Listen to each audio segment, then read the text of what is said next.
All this gibberish is going to make air. All right, how's everybody doing today? We are finally live here on Modern Men, episode 9.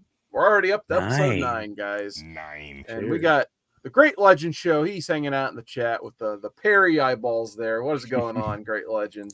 Perry. Tonight, we got another fun panel lined up. We're going to talk about some Silver Surfer tonight.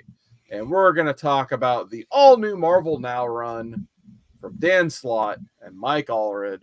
But let's go over who we got in the panel first. We'll go over here next to me. We got DruManchu. I'm leaving him upstairs today because he showed up first. What's up, Drew? Hey, I was on time. That happen a lot. And down in the basement, where Drew's usually hiding, but I'm not going to let him tonight. We got Jason. What's going on, Jason? How you doing? What's up, dude? Good, man. Happy to be here. Had to wear my Silver Surfer shirt. Yeah, like somebody dressed for the part. That's awesome. Most of us were watching House of the Dragon. So JB's wearing his Game of Thrones shirt there. What's up, JB? That's essentially a word. No, this is the Guardians of the Galaxy. I thought it said like Game of Thrones for a second. Yeah. Like I wore the band. Which, hey, they make a guest appearance in this run. Yeah, that's true. I kind of forgot about that. The thing we've kind of been doing this season on Modern Men is just like, let's just pick a run. If you read 6 issues, cool. If you read whatever Drew read, like 18 issues, like, okay, sure, why not? So it all kind of leads to some fun conversation. So, I think we're just going to get right into this because we got a little bit of a late start. So I remember when this was coming out, Silver Surfer, there was all kinds of like changes as usual at Marvel with the Marvel Now and the all new Marvel Now that usually led to a lot of issue number 1s and such. And Dan Slott being the writer here, I was a little interested in the run because I had been following him on Spider-Man for quite some time, especially around the issue, I think it was 700, where he ends up killing off Peter and he gets replaced by the Superior Spider-Man for about 30 plus issues. Basically Doc Ock was Spider-Man. So that definitely, caught my attention over there. Then, of course, Peter came back, and then we had the whole Spider-Verse run, which, in my opinion, some really good Dan Slott writing. So while Dan Slott was making up all that, he was given this Silver Surfer run. But I want to talk a little bit about what all new Marvel Now is. So, Drew, do you have any memories of collecting during all of this? Yeah, I went real heavy on Marvel during Marvel Now. It was kind of like my resurgence period. I know a lot of people got back in during New 52. This is kind of it for me.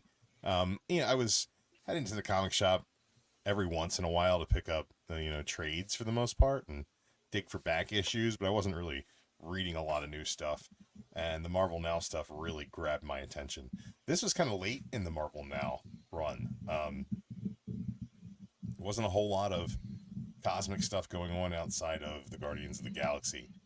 And this was interesting to me because I really enjoy Mike Allred's art.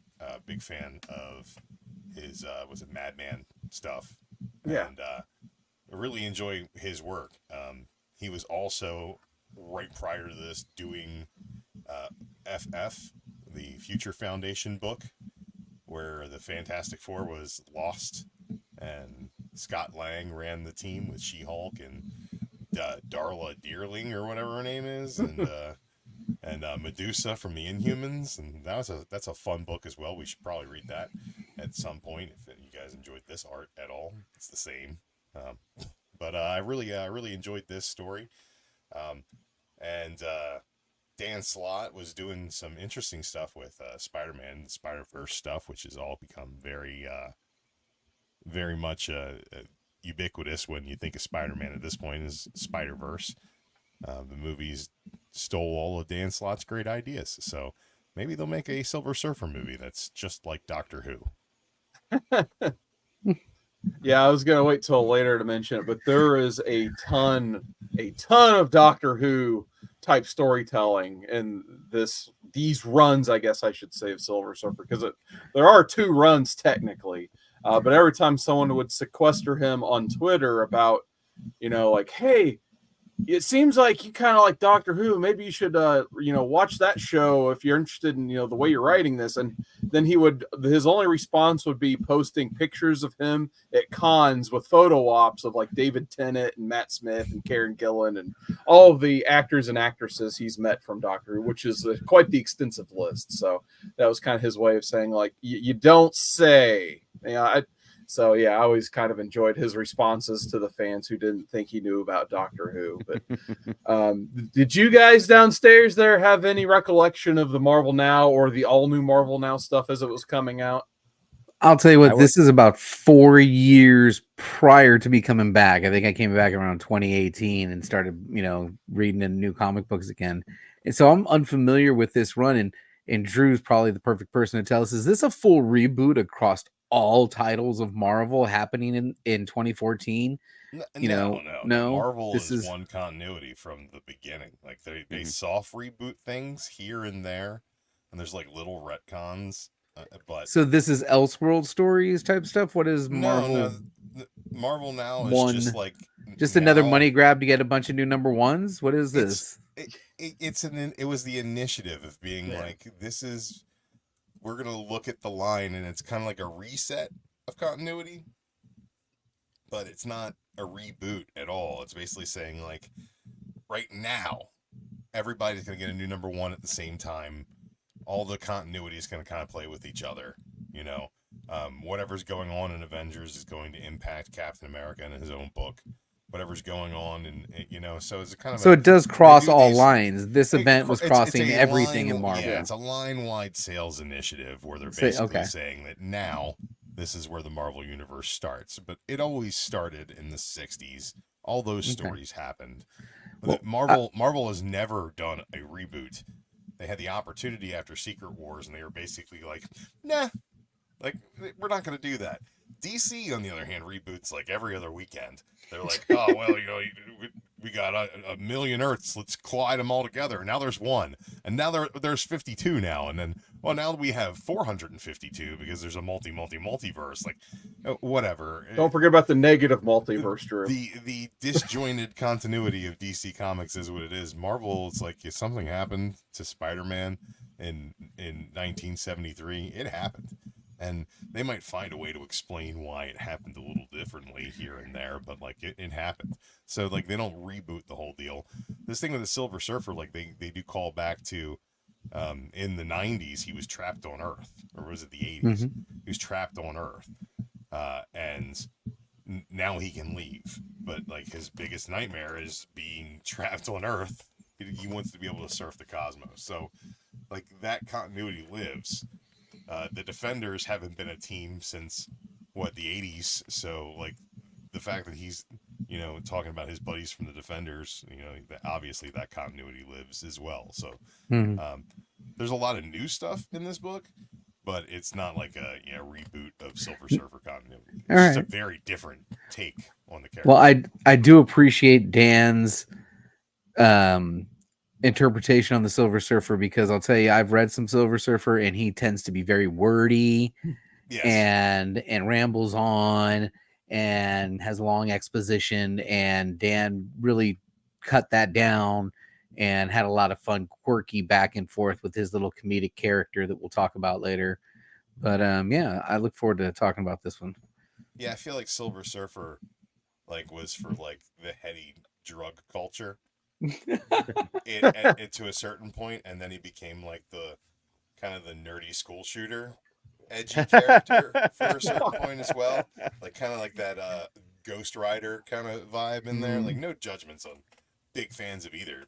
I'm a big fan of both, but you know what I mean. He's got that kind of edginess to him, where he's just I read The Crow and I listen to Bauhaus. It's he takes himself a little too seriously. And this Silver Surfer really doesn't take anything seriously, except for his kind of disdain for Earth.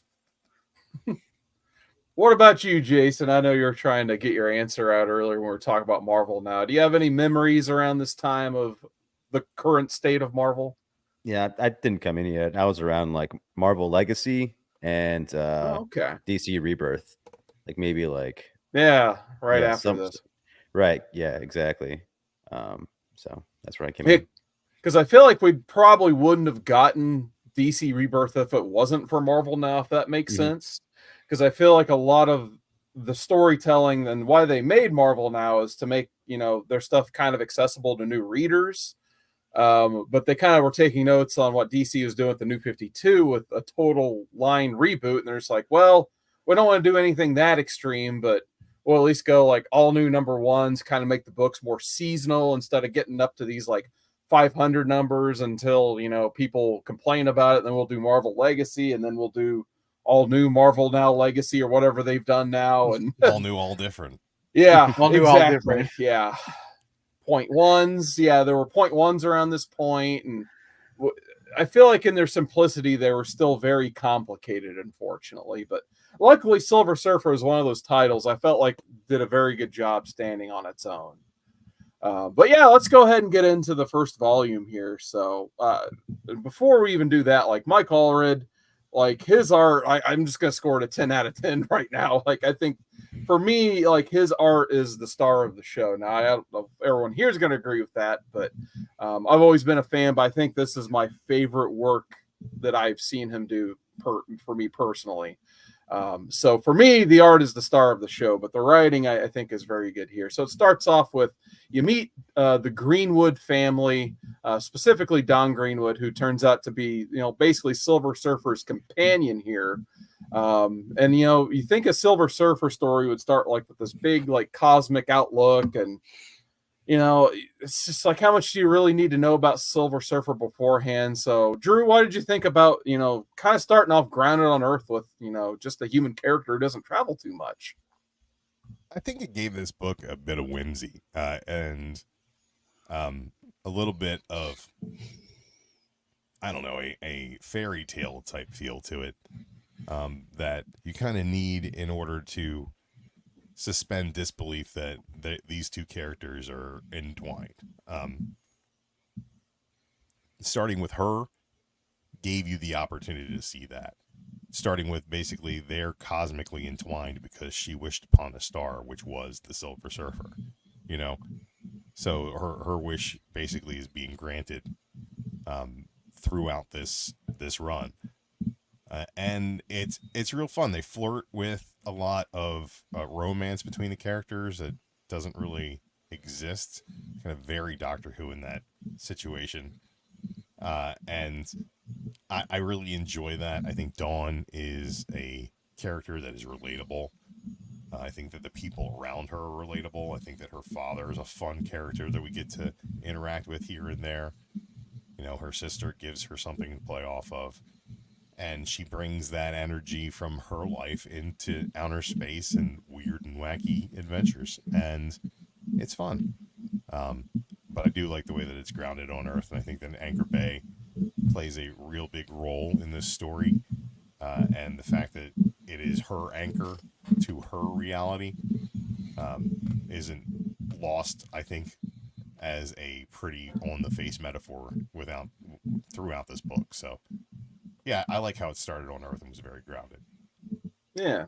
And it used to be a pretty sweet DVD company, that Anchor Bay as well. But JB, what did you think of Don Greenwood?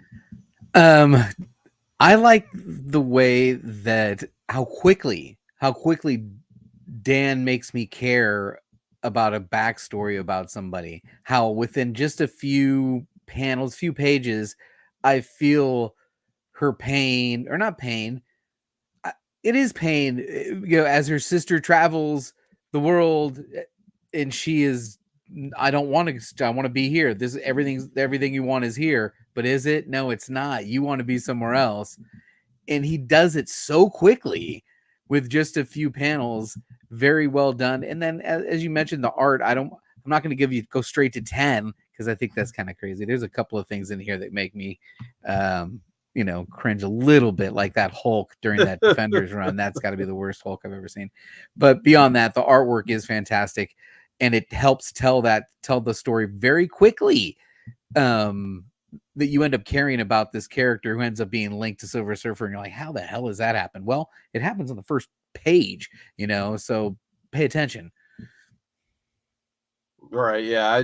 For me, like, you nailed it right on the head. Like, he takes these simple characters and makes you immediately care about them. Basically, they're, so, and that's why, like, some of the independent stuff I read recently, like, I wish they could do a little bit better job of that, because, like, with almost every #1, like, you're getting introduced to a whole new set of characters, and, like, it's make or break pretty much at that point. And I think Slott does a pretty good job here of, like, very quickly getting you invested in, the Greenwood twins and the father, and, who they are and what they're all about, basically. So when the one that's a homebody, like, has her whole life turned on her head for pretty much no reason, it definitely draws you in and will, demand your attention. But Jason, what did you think about all this? Yeah, I mean, like, I think Allred's art is probably the star of the show. It reminds me of that one, like, comic pop art stylist, Roy Lichtenstein. Is like, I feel like they have, like, kind of a similar style, but you get to see, like, a whole entire comic in that style. And it's pretty cool. It's different. I don't think it's like my favorite kind of comic art, but it is good for that's his distinct style. So I think fits Dan Slott's story writing pretty well for this. It's more whimsical. Looks has that little more Saturday morning cartoonish feel a little bit. And as for the story, it was interesting. JB was right, with not having the exhaustive dialogue of a Silver Surfer comic was pretty nice. But that is probably my favorite parts of Silver Surfer comics, honestly.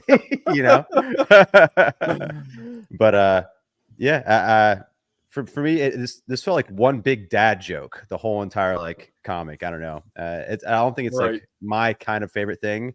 And I honestly probably struggled to just stop reading a lot of times. It was just not my team, man. And it's not my thing. I think I was probably annoyed more than anything while reading this whole entire series. I was pretty darn close to finishing the whole thing. I think I read 14 out of 15 issues. Whoa! Wow. Ooh. Yeah, but I mean, overall, like, it gets more interesting as it goes on, because you deal with, like, space, like time travel and jumping and things like that, and you get to more sci-fi themes, which I like. That stuff's a lot of fun. But in the beginning, man, is rough. I feel like Dawn, is that her name? The ladybug sister. Yeah, she was, I don't know, she was, of course, always kept at home, so I feel like her mental state of mind was just very childish, and I feel like Silver Surfer's kind of a sicko for even being attracted to her. It's just like Donna. Yeah. It was, I don't know, man. This is a rough read for me. I would not read again, but I think if you're a fan of this artist, then I would probably say check it out and go ahead and sit through it.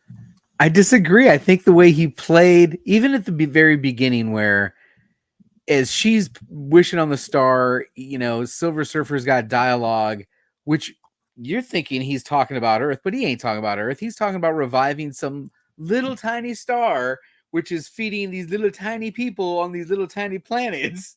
And this heroic feat kickstarts this whole goofy story arc about how he's going to be a champion for a hidden Las Vegas. Is that what this place is? People are paying. They're paying. I got 5 days left on my reservation. I mean, what is this? Come on. It is the hidden Epstein Island, which is powered by the heart of a celestial being that is a universal constant, that is brand new, that ties together the love story between Nor and Rad and hold on, I had to take some notes, because the story is nuts. Well played. I don't know. It's sappy. It's corny. Zed, I think that the it leans into that in a way that's kind of tongue in cheek, and I really enjoy it in a way that Jason really didn't. But it reminds me a lot of Dan Slott's run on She-Hulk, which predated this, which was very much a day in the life of a lawyer, like Ally McBeal style story, and not a She-Hulk, romp through, smashing things. I just want to make sure we understand how these people get together. So hold on, before that, I want to say I just imagined a dancing baby Hulk doing the Hooga Chaka. Is it a diaper? We've never seen that in Marvel history, I don't think. It's not too late. The merchandise they're getting there, I feel like. Put them next to the Baby Yodas, and you got yourself, good. Just gave him another idea. Let me explain how these people get together. So, Surfer revives a small star, which saves the planet, and he's witnessed. Someone watches him do this, and they say, "Hey, you're going to be our champion. You've got to save us." And us is the people of the Empiricon. And I got a picture of this thing. And this thing is, by the way, this is fantastic. You could stare at this and check out the detail on that art. You got to zoom out. I zoomed out. Sorry. There you go. I did it again. Oh, I went too far back. See, that's what happens with this thing. Dude has like a mouth on his neck. Well, while He's got JB's like pulling that up, shout out to like a Bub's throat Comics or mouth. Bub's World. What's going on, Bub? We got Christina Payne hanging out in the chat. Thank you guys so much for joining us tonight. Good to see y'all. Now, why JB's pulling that up, I did have one follow-up question real quick before we get to the Imperium. I'm going to call it the Imperium, probably. Thanks, WWE. There we go. Did you find it interesting when she wished upon that star? What was it like? She said that was 12 years ago, something like that. That pretty much dated the Marvel Universe, because when he was coming out 12 years ago, he was scouting out the planet for Galactus, which means that was some early Silver Age Marvel storytelling that only took place from their perspective 12 years ago. What'd you think about that, Drew? Yeah, I think that's okay. You know, Okay. you think, like, some He's of like, these it's stories all are- right. Some of these stories are like months long, but like they only encompass the course of a day. And some of these stories, you know, you take 10 months to come out, and it's like 3 years of continuity. It's like, how do you judge how old the story is? I think if that is what Dan Slott's choosing as his point of reference, cool. Why not? Okay. But where do they come up with stuff like the motivator? So the motivator scans the champion and determines what the champion cares about most and brings that to this place to make sure that they don't back out of the fight to go fight for this Empiricon.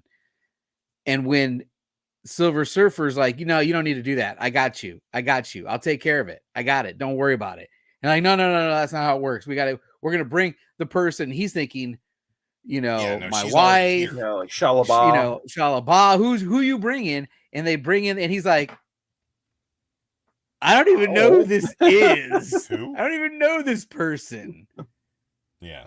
Yeah, I So- think they explained it's tied to everything there is tied to the Never Queen's heart, which is a celestial, which is kind of above the laws of time, basically, is the way I read it. So it explains everything that was, is, and will be, and never will be. So the fact that it's going to be, it's later down the line you find out like, oh, Don means probably more to him than any other human or other person. So therefore, it's like almost kind of like a weird time thing where now their relationship has been caused by this event. And if Which that event never the happened, relationship, it created the becomes relationship. Why Yeah. it's Exactly. the yes. Once But again, it's another all- very it's Doctor all Who thing to because do. the Very Never- Doctor the Who Never- thing. Yes. The Never Queen, who becomes a constant character in this story. Yeah. Like basically the watcher of this story. And the bride to eternity? Is that what it yes. is? Yeah. The Never Yes. Queen's the bride to eternity. Okay. Yes. But she never gets to be the bride to eternity because before they consummate with their love, this like asshole just steals her heart. And he's just With like, I'm gonna build Epstein Island, bro. With I'm a gonna blade build called the Epstein Island." Edge, Yeah. which can cut into the fabric of existence. Sure, why not? Whew. Come on, people. What are you doing? That's how we got the surfer to begin with. Come on. Yeah. Come on now, Power. Stan was having a little bit of fun when he came up with a surfer in space. There's some horrible, goofy writing in here a little bit. I got to give you that.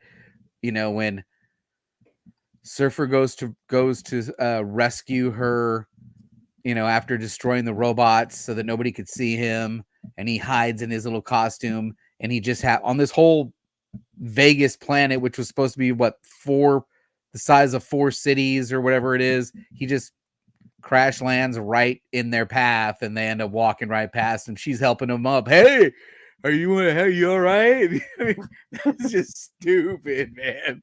That is just dumb. Now I did want to talk about one of my favorite stars of this whole story. When The Dawn board. gets swept up and put in her prison cell, we meet one of my favorite characters, and that character is Plorp.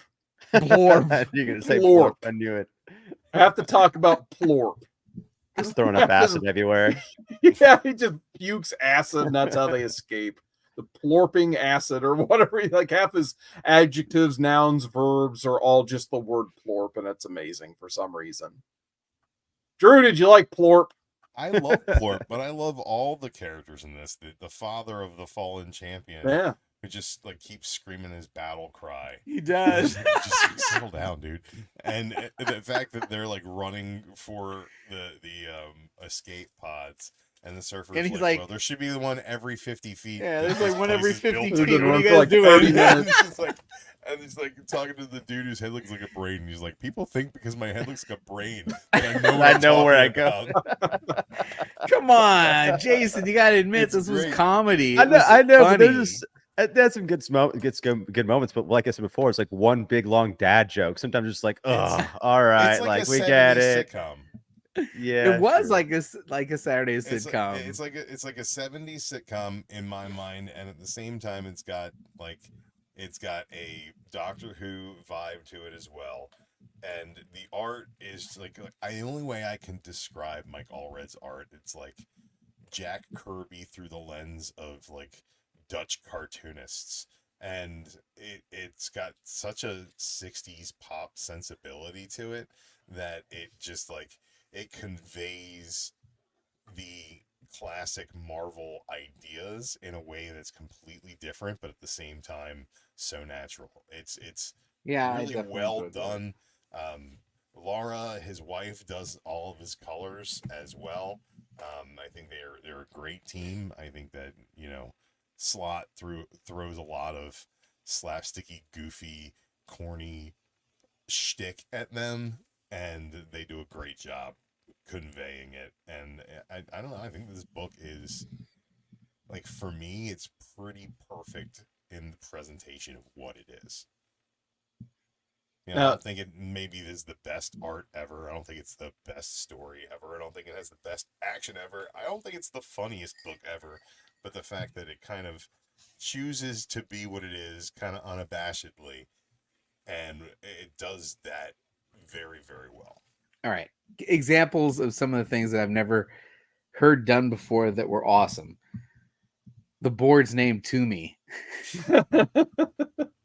And then later on in that other back, You can see it. You can Right? see it in his face. it is Fucking in the look on his dad face. jokes. Dad Oh my God. jokes, right? Is that what it is? It's a freaking dad. The whole That's thing's the dad hold on. jokes. What was the other one? Oh my Why God. why do they keep calling you Harold? That name sucks. I go by Harry. I just like when they didn't have a good explanation for something, and you were ranting about this quite a bit. Oh before we man, went this is, online. I just don't Like, understand. oh, it. how am I? Let's Why am I ask. not cold? How come I can breathe in space? Power cosmic. Power Cosmic. Well, what Power about that? cosmic. Power cosmic. Where does it even Whatever. rank on the whole list of powers? I mean, Power Cosmic seems to just be like whatever the hell they want it to be. Anywhere probably within like Cosmos, the power second cosmic is tier. cosmic. It's great. And then the first tier is like Galactus, and then Celestials, because Galactus can just be like, I want my Power Cosmic back. Galactus has, but Galactus's power is the power cosmic. He imbues the Silver Surfer with it. He gives it to him. That's how Galactus operates off the power cosmic. That is what it is. And it's the power cosmic. It's This guy stupid eats though. worlds. He's got the power cosmic. And I'm glad she brings it up. She's sitting there holding her breath in space. He's like, "Why are you holding your breath?" She goes, "How can I hear you in space? Power cosmic. How can I How's breathe? Frankie Power Ray on cosmic." fire in space. The power cosmic. At Disney, Disney Star Wars, you can have fire in space. I guess Yeah. I never at least asked the question, like, why is everyone speaking English? Probably the Power Cosmic. Power cosmic has a universal Or translator. the universal translator that is like Stan Lee's Marvel Magic, or however he used to explain it back in the day. Yeah, in like the Silver universal Age. translator. Well, it happened when they were in the jail cell. They could hear each other in the jail cell. I'm like, okay, well, that makes sense. They Right. made a point to explain that. And then Yeah. they break out. There should be no more translator. Right. They're like, oh, hey, let's go over here. Let's go over here. I'm like, all right, well, where do you drop this It's pretense? psychically Let's just imbued upon them, keep so rolling they with have it and forever. go down the fucking stupid hole. And it, yeah, all right. You know, sure. At least in Doctor Who, they're like, oh, it's the TARDIS. Mm-hmm. It's a universal translator. But what if I speak Right. French in France? Then So- they'll just think you're speaking gibberish. Jason, if you didn't like the first story arc, then that second story arc with the Defenders reunion, you must have hated that. Everybody's asleep. Oh yeah, I vaguely remember that. I'll have to refresh as we're scrolling through this. So what issue are we on? We're probably like 3 or 4. Yeah, we're probably getting into 4, 5, and 6 Mm-hmm. at this point because I think it was like the almost last- in the last 3 issue person intervals. on Earth who is awake Awake is Dawn. is Dawn. She's the last like Oh, that's even right. Silver It's Surfer Nightmare, fell Nightmare. asleep Yeah, when he Yeah. what they call it? De-silvered, which I don't remember him ever de-silvering before. What the fuck is They would that? enjoy food. Like that's kind of Right? Yeah, he had to eat It's kind that of a cool lobster deal. bisque. Yeah, That's how do you- right. So How do you make him? He's got to take shits. Yeah. no, then he immediately fell asleep. He's like, I'm exhausted. What did you do to me? She's like, you Got got the a full itis. belly. The only thing that could defeat the power cosmic is the itis. Well, that's the Um, thing. He's like I mean, I guess he's technically never been human, but he's never really been privy to like acting like a human, or he just kind of absorbs food for nutrients with his hand, basically.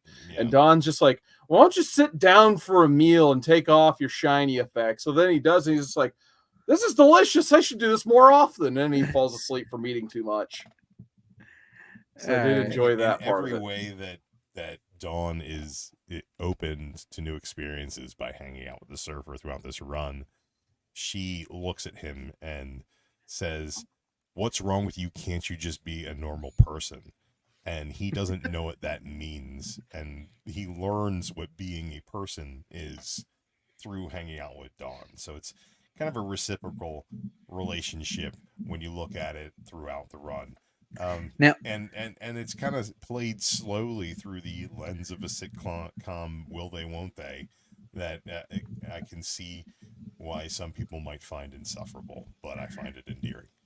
Now the best part of the nightmare sequence was when they're supposed to go to a certain room and she ends up going into the room where her sister's in there, and her sister's nightmare is basically living her current life.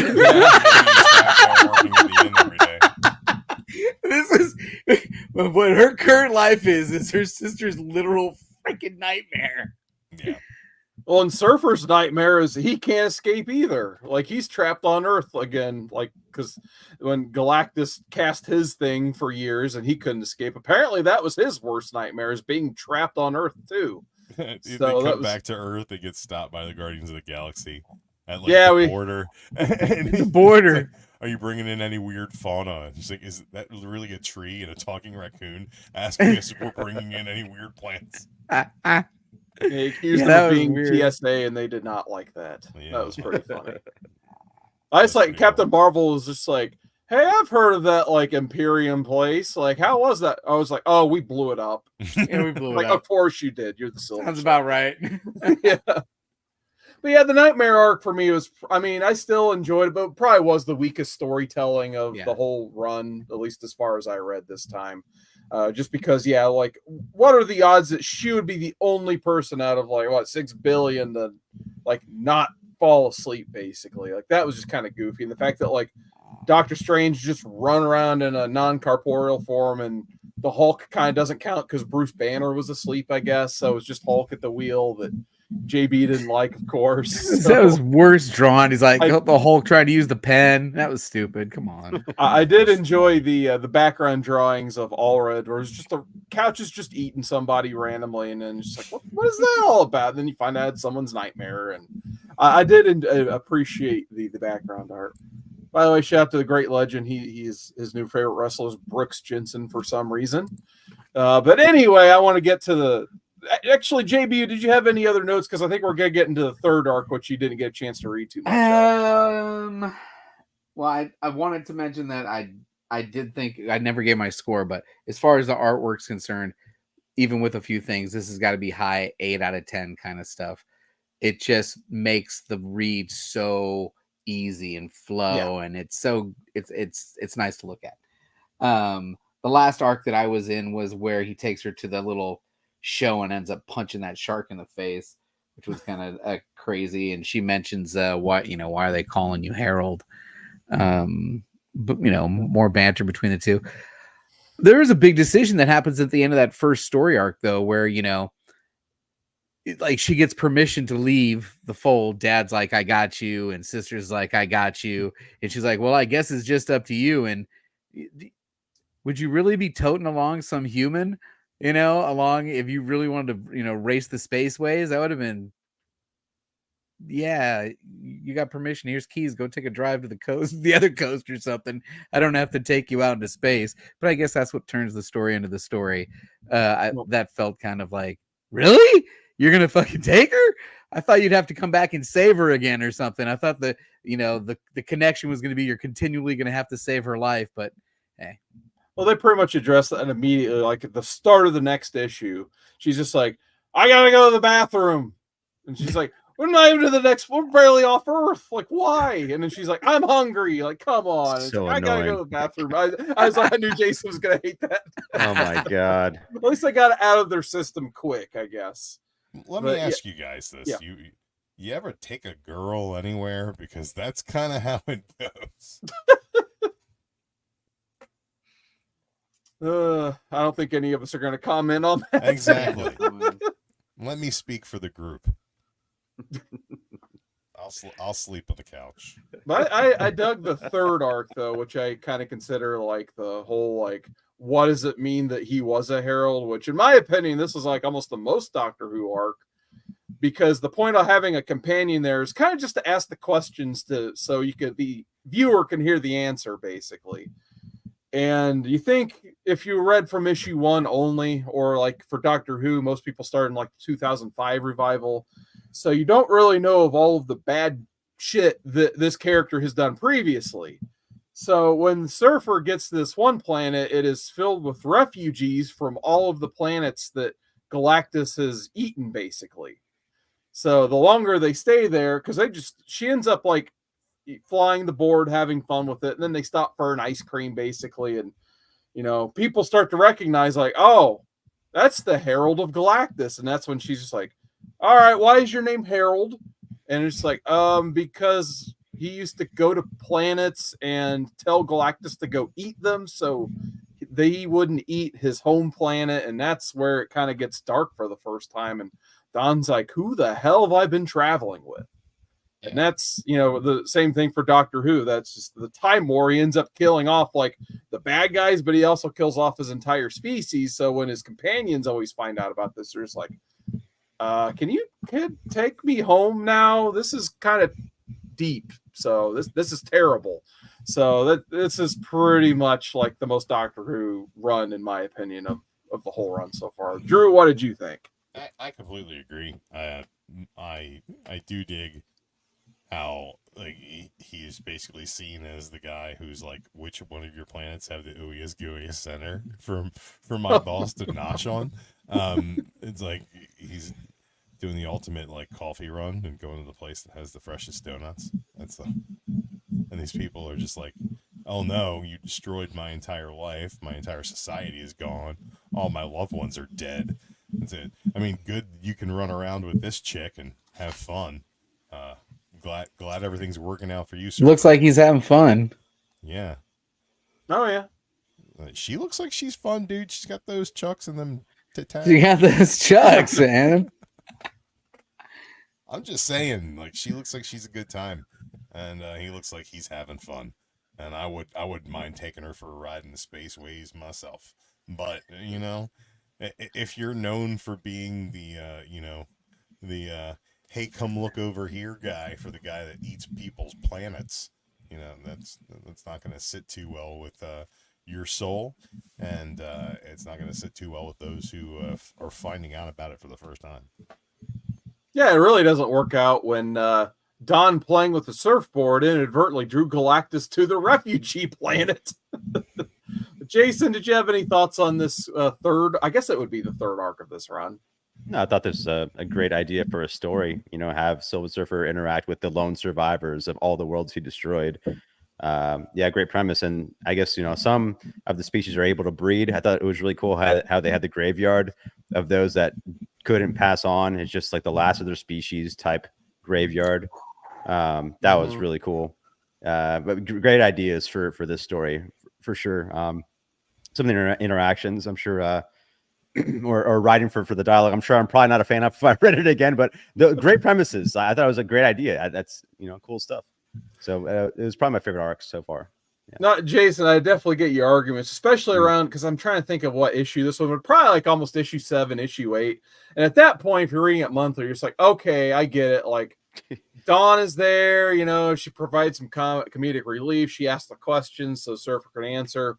But we were kind of at this point lacking like that big thing to happen, basically, besides like, the first arc where they had that big planet that kind of just died and, but a lot of comedy ensued on top of that. But then, Galactus just shows up out of nowhere. I'm like, oh, okay, now we're getting somewhere. We're getting somewhere. Yeah. So yeah, once Galactus showed up, I'm like, all right, I remember why I really like this run now. So yeah, for sure. They start to get into, a lot of the backstory with Surfer. And yeah, I love that premise. Like that first issue starts off just so bleak. Like you see this giant graveyard and they're burying like the last survivor of one of these planets. And they're basically like not only like paying rest to their friend, but paying rest to the entire species. Like genocide has been completed at that point. And that's how like this like fun, optimistic up to this point story starts. So it definitely was quite the different arc from the rest of it, but it needed that kind of boost of adrenaline at that point to keep the story going, in my opinion. But yeah, Galactus shows up and he pretty much like Surfer's like, all right, I gotta do my part and try to stop him. And that's when you find out Galactus is like, you're my herald. I gave you the power cosmic, so I can take back the power cosmic. And that's basically what he does. He renders, Nornrad powerless, basically. But then all of the planet decides, like, we got nothing else to lose. So we're going to try to help this guy out and forgive him. So they all decide to try to declare to be herald to Galactus to overall save their planet. But Galactus is like, none of these people have a planet to herald. This is just a rock that they're all just cast on. So it's not until Dawn herself decides, like, spare my planet and I'll become your herald. And that's when Norrin's just like, no, we can't involve Earth in all of this. Like that was a step too far for everybody. Drew, what did you think of that? I mean, that is funny. You don't want to involve Earth in that anymore. Galactus should know better than to come to Earth. Every time he comes to Earth, something not to his liking seems to happen. So he should probably stay away, not try to eat us anymore. He doesn't get ultimately nullified. Yeah, so. You don't want that ultimate nullifier. I just think that something about the Galactus finding the remnants of planets he's already eaten, like crumbs in his ashtray. It's just kind of funny. It's like he's like scraping the bottom of the weed bowl. He's just scraping it. I just think it's like his cup holder in his Nissan Sentra, and he's just like trying to get the crumbs out with like a wet napkin. He's like, it's like can't get the crumbs out of the center console. Guy's always hungry. I mean, come on, you gotta eat. But yeah, I think he was also, of course, he didn't want Dawn to basically not only put, Earth in question, but it basically would have been sacrificing her soul similar to what he did. Yeah. Then that way that, because Dawn was very judgmental at first of him being the herald of Galactus, and then she immediately like jumped in and was going to do the same thing. So yeah, she couldn't live with that, and Norn barely can either. So JB, I highly recommend at least reading to the end of that. I'm going to have to get through that one. It didn't come in the first arc, though. Yeah, it must have been the beginning of the second arc would be my guess. But yeah, I would at least recommend reading 7 through 11. I think it kind of covers. Well, I'm very interested in 11, but I don't think I want to do it online. Yeah, that's coming up like next, basically. So more or less, like, they all just end up escaping and leaving. They all, like, luckily their houses are ships. That's how they got there. So they end up just like, we've done this before. We can surely do it again. So they finally just give the planet to Galactus. So, that way Dawn doesn't have to sacrifice herself, become Herald of Galactus. And Galactus gets to feed. These billions of survivors are now kind of sworn to Silver Surfer's protection to get them through the cosmos and find them a new home. And that's where we get all along, right? What's that? Silver Surfer was faking it all along, right? When Galactus took his power away, he's like, haha, just kidding. I'm fine. I guess so, yeah. He had some sort of plan that didn't look like a very good plan, but hey, once again, Doctor Who trope number 50 at this point. But nonetheless, somehow they succeed by failing, I guess, because they don't have a plan. Their planet ended, basically. So that's where we get the Mobius strip issue, which when I read it's issue 11. So when I read it, I thought it was one of the coolest things ever, and I was really looking forward to reading it again. And Drew's going to help me out by presenting some of the panels within this, because I decided to read this run on Marvel Unlimited this time, which is on my handy dandy iPad. And Drew, you can start talking about how cool it is, and I'll show you why Marvel Unlimited kind of failed at it. Well, I'm going to briefly show you how cool it is, because this is my only copy. It's raw, and it's signed by Dan Slott. And it's one of my favorite issues of comics of all time. It's not really worth anything, but the story is told in the form of a Mobius strip where you can read in one direction the story, and then at a certain point you have to flip it and then read it upside down to get the rest of the story. There's literally like 3 comic books of content in this one story, because each page goes back and forth and back and forth. So you can keep flipping through this thing over and over and over again, basically until you get to the end where. Is it just 2 directions? Is it one story is going right and the other one's going left, or is it one story is going that weaves through the entire book until it's a loop. He busts through. Yeah, so, reading this issue was incredibly annoying for me. I couldn't help but imagine like how much better it probably is in a real comic book. I'm like, it can't look like this on the piece on paper on comics. It's like it literally won an Eisner for best single issue that year. Cool.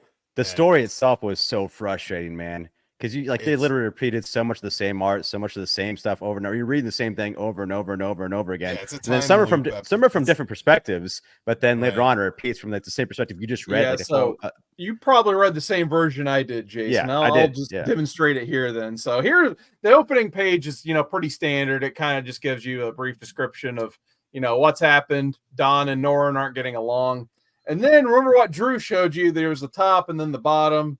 You only get one perspective, because it's digital. So if you keep going, you only get like half of the experience, and it's like spread out into 42 panels of scrolling. So yeah, like you don't get. This is like the first time I've read something digitally, and it's definitely like taken way away from the actual experience of reading the physical copy. Yeah. Oh, if I would have enjoyed it as much if it wasn't as impressively built. Yeah, because I think when Allred drew it, like I think Dan Slott posted on his Twitter at the time, like it's just like one big piece of art. Wow. Like it's like he had like a whole poster board of it took up a whole wall. And it was very impressive. And I'm like, wow, this just like the digital version gives absolutely no justice to the issue. It was horrible. Yeah, in and of itself, I don't know if the story is impressive, but the book, the production and the presentation of this art and story combined into one concept of, like, just like I described the series as a whole, it sets out to do a certain thing and it does it to the highest degree. And this is just something that doesn't seem to have been done before, is very inventive. and he won awards, critically acclaimed. I love it. I know Carson enjoyed it the first time he read it. Yeah, it's definitely they tried something different. Which how much different can you do in the medium of a comic book? And they, you know, took on a challenge and exceeded expectations, in my opinion. Did something really cool, and I never really seen anything like it since.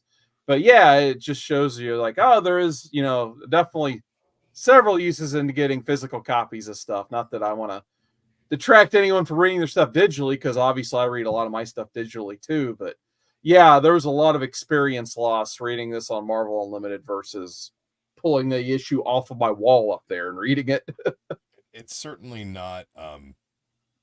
It's not something that you see every day, but it's a example of how the medium of comics is versatile enough to show you something new, and there's always a different way of enjoying the sequential art and story combination. Yeah, well said. All right, so that's just about the point where I stopped reading, you know, for the show. Basically, it basically finds him a new home and frees him of this time loop that he basically ended up causing anyway. But I know Drew and Jason, you guys kept reading till the end, at least the first volume. Do you guys have any other notes or anything you want to talk about after this? I mean, do you want to find out what the planet was? The planet seemed like it was like a paradise. It was perfect for them. Is that what you're talking about?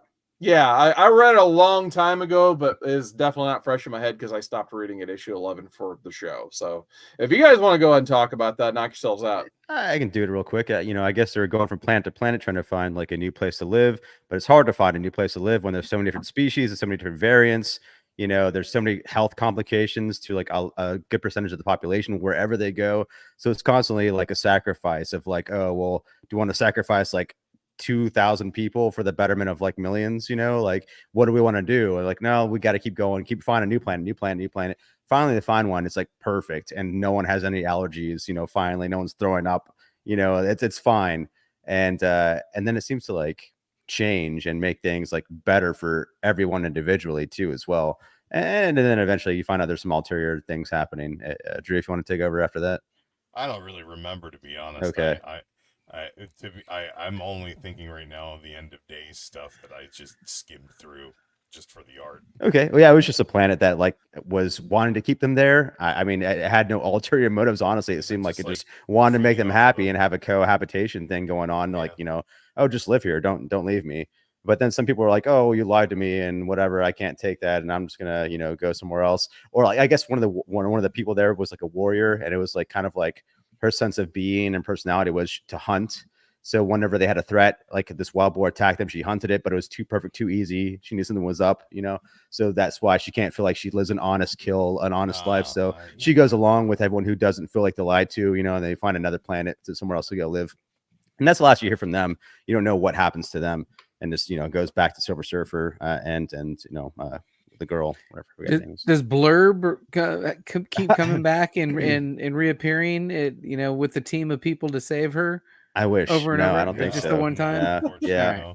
Need more. That would have been cool if, you know, they keep showing up. Hey, it's us again. Hey. Yeah, there's a lot more of the will you won't they, like storyline in the end of days or whatever. You get kind of more of that, like, is there a relationship brewing there kind of stuff. But that it all falls apart. Secret Wars comes, and then there's a whole nother arc of this stuff where the storyline kind of just stays the same, and you get kind of Monster of the Week stuff. The one thing I really loved about this run is how the arcs are not 6-issue arcs. They're normally like 2 or 3 issue arcs. You know, they're short. There's lots of cameos and appearances from throughout the Marvel universe in these books, and I like the way they were all put together.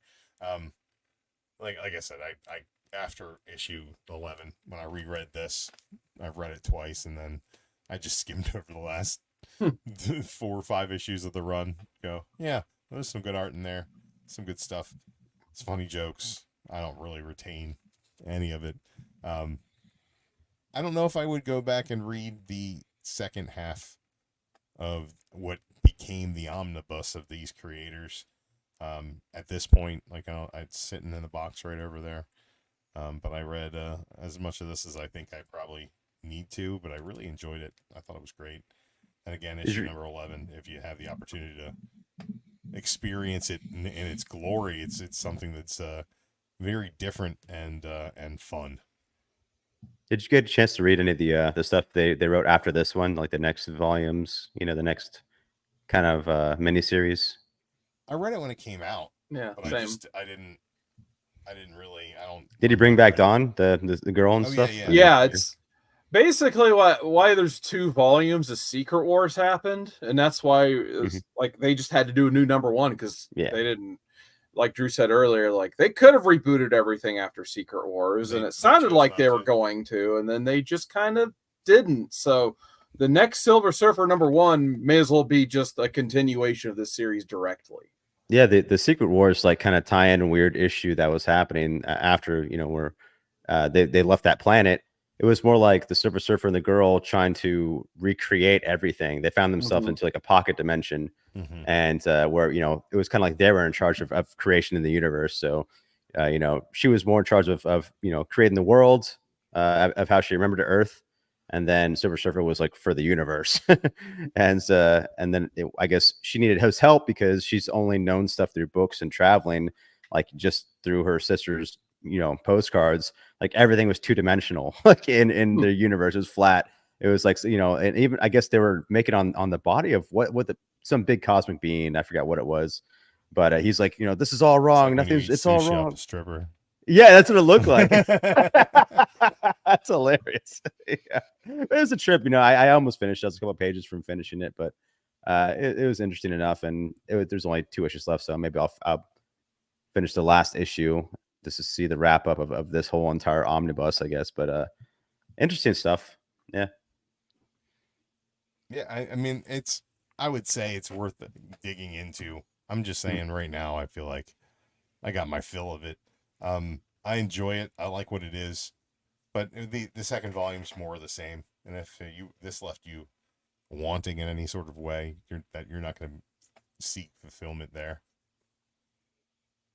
Yeah, I was gonna say, if you didn't care too much for Don Greenwood in the first volume, you may as well just skip the rest of the Silver Surfer run until it's done, because I think it's pretty much like she is in all of the Slott stuff. And then I think after, I can't remember if there was anything between this stuff and Silver Surfer Black, the Donny Cates run. Like I feel like that was yeah, there was some stuff, but it was like all tied to other things. Like there was an Annihilation Conquest or whatever Silver Surfer. There was a Defenders Silver Surfer book. I thought that was all before this. That's all after this, but before Silver Surfer Black. Oh, okay. Silver Surfer Rebirth, which came after that, and that's got really, really sweet art. I enjoy that stuff. And of course, the Thanos Black Silver Surfer, which I guess was basically Silver Surfer Black, ended up being the same Silver Surfer, I guess. Yeah, that was cool. I really like that Silver Surfer Black a lot. Yeah, that was like a perfect homage to the Stan Lee stuff. Really flowery words, but it's poetic. You know, it's beautiful. I thought it was awesome.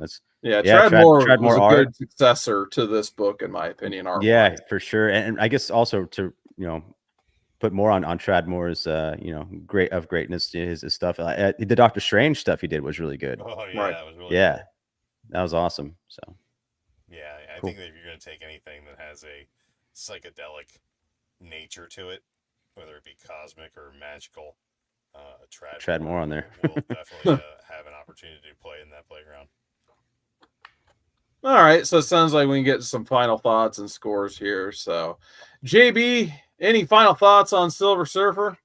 Yeah, I enjoyed it. It was a fun read. I'm big into the dad jokes. I enjoyed every single one of them. I giggled out loud at some of that stuff. The art was cool. I thought the art in space was better than the art, you know, grounded on planetary type stuff. And besides that goofy looking Hulk and that one arc, I think the art really hit. I'd give this 9.2, 9.4, somewhere right in there.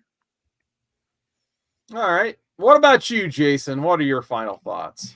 I don't know, man. This is not my thing, but because it's not my thing, it's harder to judge, just objectively, just trying to put it out, just what objectively, just how this it's a comic. It does its job. I'm sure a lot of people enjoyed this. And I guess me personally, I'd probably rate it like an 8.5 or 8.0, but like maybe a 9.0 is more suitable. Maybe that's more appropriate.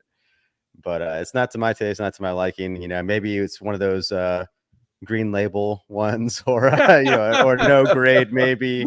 I don't know, like one of those guys where it's not quite what you want. Some I kid don't know, wrote man. their name on the cover. Yeah, there you go, perfect. Giant crease, Yep. The Steve Jones collection. You can tell he wrote it in crayon. All right, what about you, Drew? What are your final thoughts and score? 9.6, man. Is this thing, epic? Is it Game of Thrones? No, but it is The Office, and people will watch it and enjoy it, and it will be comfortable, and you will get cheesy jokes that will make you laugh. You'll get some heartwarming stuff along the way, and maybe you might have a couple of adventures where the power cosmic saves the day. I think that it's really well put together. Again, I'm going to say it for the third time tonight. It sets out to do what it sets out to do, and it completely demolishes that goal. I think that it's just fun, it's light, and it's a story about relationships between people and cosmic beings becoming people. And it's more of a slice of life book than I anticipate from a Silver Surfer book. But I dig it. 9.6. All right. Yeah, for me, a lot of my favorite comics are when a kind of comic starts anew with, I don't know if I want to call Silver Surfer C-list, but I don't think he's an A-list character that a lot of people, would call an A-list. So for now, we'll call him a C-list character. But, C is for cosmic. Yeah, there you go. The power cosmic for sure. But I like it when, a good writer comes on, brings a decent artist with him, or a great artist in this case, in my opinion. Brings on, with a character with, some mundane writing in their past, maybe very confusing storytelling going on in the past, and they take a character and they make something special out of it, in my opinion. They make it their own, and they make it so, this run is just, you can read it from start to finish. You can keep going with this character if you want, or you can kind of just stop and accept it for what it is. Kind of similar to, what Grant Morrison did with Animal Man, basically.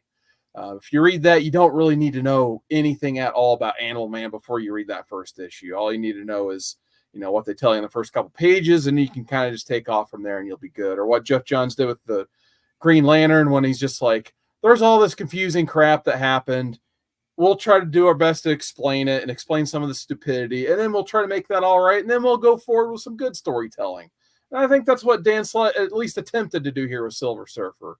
And I really enjoyed this run. I like Don Greenwood and her whole family. I actually kind of enjoyed the whole Doctor Who dichotomy he created here. I'm thinking we have to go Drew. Same score, 9.6 as well. Really enjoyed it. Mike Allred, like I said, I think he's the star of this book. I just really like his style. Still need to read Ecstatics. That's the other thing we didn't really talk about it at all that I do want to check out because he did the art on it. I hear the story's pretty awesome too. But yeah, I think we'll go 9.6 on it. By the way, in the chat, we still got Great Legend hanging out. Drew, you're talking too long. We got Hack going. What's going on, Hack Comics? He wants matches. Nice seeing it. Yeah, he really wants matches bad. I'm going to bed soon, so sorry, Ledge. But we got Ledge and Hack. How you guys doing? All right, let's go ahead and get some final shout-outs here. So, Jason, where can people find you? You can find me here on Seawater 19 doing some comic stuff. I do want to show this recent independent comic mill I got by a guy named AJ Pratt. His envelope. That's awesome. Yeah.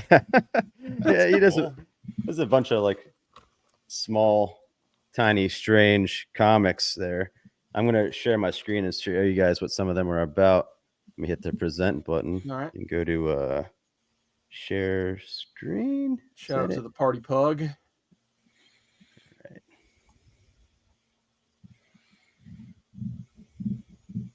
I think it might be working. Hold on. While we're waiting, the Legend says he might do Taco Bell later. LOL. Third meal. Yep. Okay, it looks like it's not gonna let me. Sorry, I had to do some updates. It's not gonna let me, but oh well. I'll show you guys maybe next time we're here. All right. But, they're strange, man. I'll check out AJ Pratt. I'll put a link to his store envy in the comments.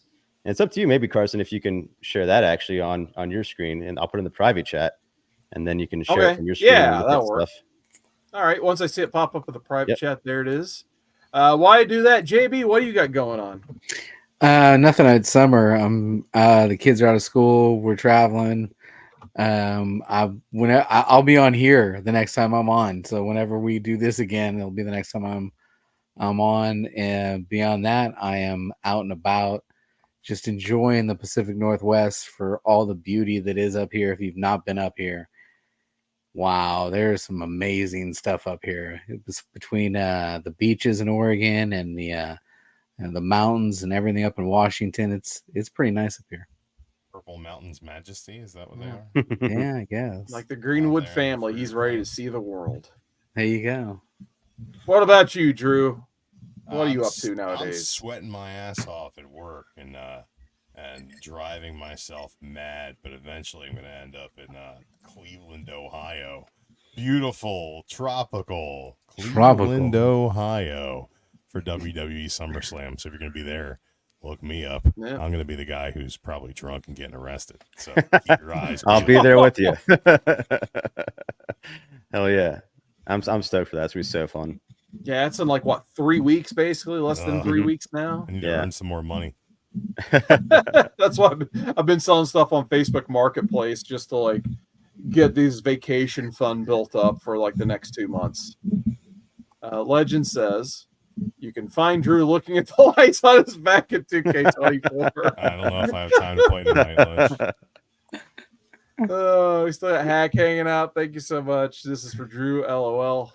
Hack don't tip. Hack don't tip. He was talking the other night about he doesn't tip. I make my living off of tips, so have fun getting your beer spit in. I tell you. You can find me. Can you share that screen? No, I was gonna say if you can share the screen, that store envy real quick, or whenever you get a chance afterwards. Put the comment up. It's already put it up. Oh, okay. No, I thought if you were gonna go into it and show some stuff on there. It's all right. Oh, sorry. No, it's all right. All right. You can find me, Seawoodard19, on here. See, I guess Twitch. I always forget I hit Twitch too. There you go. There's my comment from the Twitch side of things. Instagram, TikTok. Maybe I'll make a Third Turtles video at some point when I get time. And all those fun. X, I guess that's still a thing sometimes. But next time, I believe we're going to review the Deadpool Kills Everything trilogy, basically, 2 weeks from now. So, Drew, anything I need to know about that before we get started on that? No, it's dumb. It's fun. It should be a really quick read. The art is bright and, and kind of Marvel House style. So it'll be easy. I think it's like 6 or 7 issues for the first series, and then 5 or 6 for the second series. I think that Deadpool Kills Deadpool is only 4. Okay. I think that Deadpool Kills the Marvel Universe is 4. And I think they're all 4, if I remember correctly, but I could be wrong. We'll find out. Yeah. I don't know which one's first. I don't know the order. I think it's just what Marvel or Deadpool Kills the Universe is the first, and then again is part 2, and then third is Deadpool vs. Deadpool, I guess, right? Yeah, I believe so. That would make sense. I just remember that J. Scott Campbell covers on a few of them. I thought they were cool, and I don't think I've ever actually read them. So I know nothing about them yet, but we'll talk about knowing about it next time. Deadpool Kills Deadpool has the debut of Panda Pool. So that's cool. All right, let me get the gimmick up here. So JB, did you have a good time at least? You know what? I'm glad you asked that because, yes, I want to mention to everybody out there, don't forget we had a good time.